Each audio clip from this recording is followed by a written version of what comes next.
Hi అందరికీ కొత్తగా వచ్చిన తెలంగాణ స్టేట్లో అంటే కానిస్టేబుల్స్ రిక్రూట్ అయ్యారు కదా, వాళ్ళకి ఫస్ట్ మంత్ శాలరీ ఎంత రావచ్చు అనే ఒక చిన్న వీడియో చేశాను.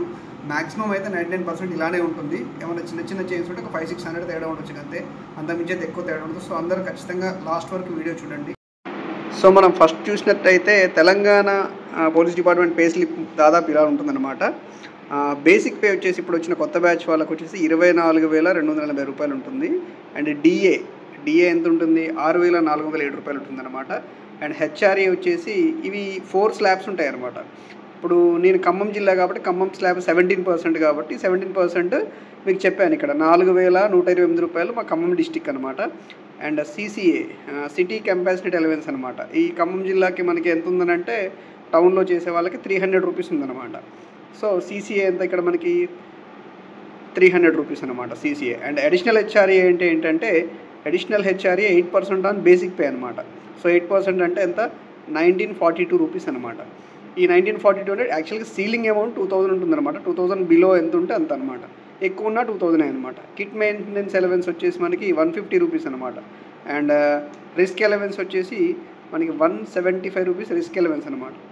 అండ్ కన్వేయన్స్ అలవెన్స్ అనమాట, ఇదెంత మనకి 500 రూపీస్ కన్వేయన్స్ అలవెన్స్ అనమాట. అండ్ ఇంటర్మ్ రిలీఫ్ అంటే ఐఆర్ అనమాట. మనకి 5% ఇచ్చారు కదా, ఆ 5% అలవెన్సే ఇదనమాట. 5% అంటే 1,214 రూపాయలు ఉంటుందన్నమాట.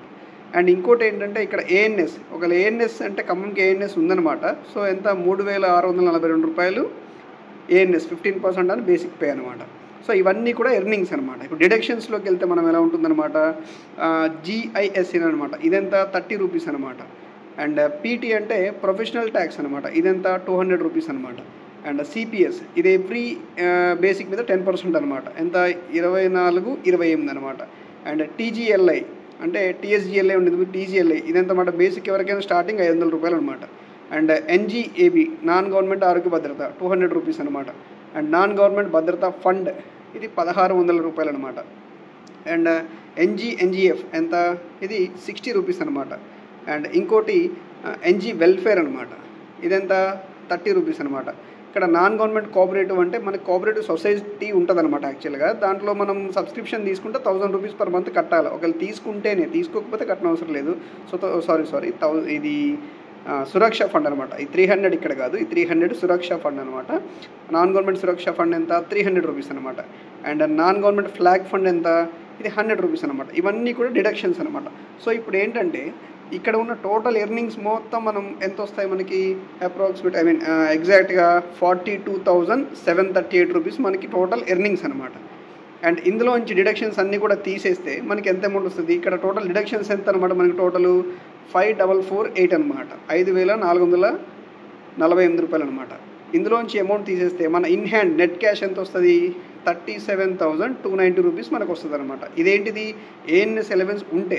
ఒకవేళ ఏఎన్ఎస్ అలవెన్స్ లేదనుకో, ఇందులో నుంచి మనకి ఇందాక 15% యాడ్ అయింది కదా, ఇది 3,642 రూపీస్, అది తీసేస్తే అప్పుడు మనకి ఎంత వస్తుంది 33,648 రూపీస్ అనమాట మనకి టోటల్ నెట్ చేతికి వస్తుంది అనమాట. ఇది ఏఎన్ఎస్ అలవెన్స్ తీసేస్తే. ఒకవేళ ఏఎన్ఎస్ అలవెన్స్ ఉంటే ఇది మ్యాక్సిమం ఇది రావచ్చు. ఏఎన్ఎస్ అలవెన్స్ తీసేస్తే 33,648 రూపీస్ మనకి ఇన్ హ్యాండ్ వస్తుంది అనమాట. సో మ్యాక్సిమం కూడా 99% ఇలానే ఉంటుందన్నమాట. Depend on HRA and ANS ఒకటే తేడా ఉంటుందన్నమాట. So thank you one and all.